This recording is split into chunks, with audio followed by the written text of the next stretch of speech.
Well, the United Nations is releasing the report prepared by an expert panel on human rights abuse in Sri Lanka during the recent civil war, despite objections being raised by the island nation. Farhan Haq, acting deputy spokesperson for Secretary General Ban Ki-moon, confirmed that it remains that the United States' intention, in fact, to publish the report in full and without amendment. The report is likely to be released in New York today.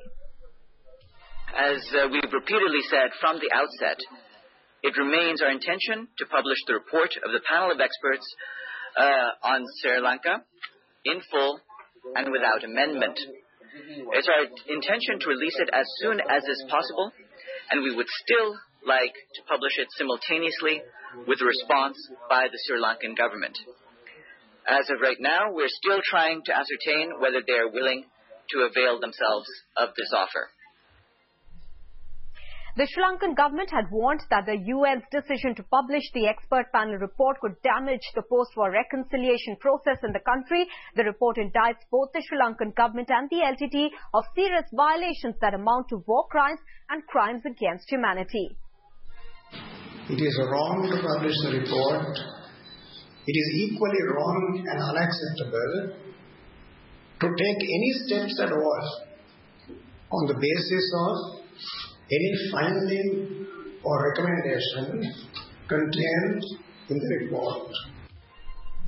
The report comes just before the Lankan government appointed Lessons Learnt and Reconciliation Commission finalizes its own report on the civil war. However, the LLRC has been dismissed by critics as it does not fulfill international standards of independent inquiries into war crimes.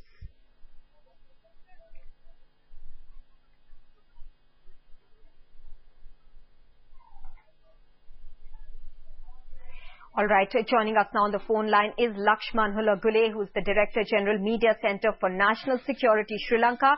Mr. Halagule, many thanks for speaking with Headlines today. What are the Sri Lankan government's concerns regarding this report?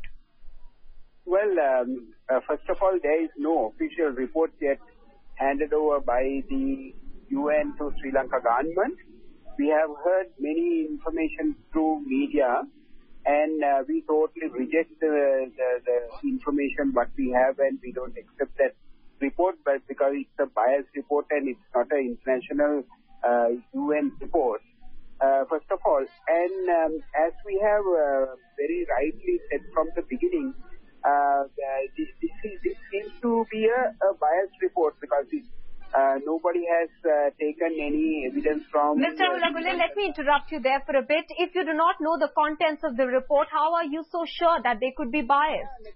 Everybody, including you, are talking about the report from the media report. Have you got any official document from the UN Council? No. Nobody has got an official document from the UN Security Council or UN office. Everybody, including you and I, both are talking on the information on various media.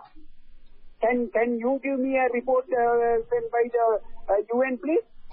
Mr. Halagule, will the Sri Lankan government in that case put pressure on the UN to stop the release of this report? Yeah, you are jumping the gun because you don't have to jump the gun. First, let them first hand over the report officially to the Sri Lanka government. Because we are an independent government, we are a member of the United Nations, so there is a procedure, there is a way of handling things.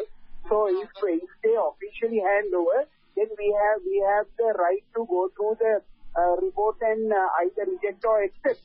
So without doing that, just because one media station asked, we don't have to reply on that. But based on the information what we have, so the report, we reject it.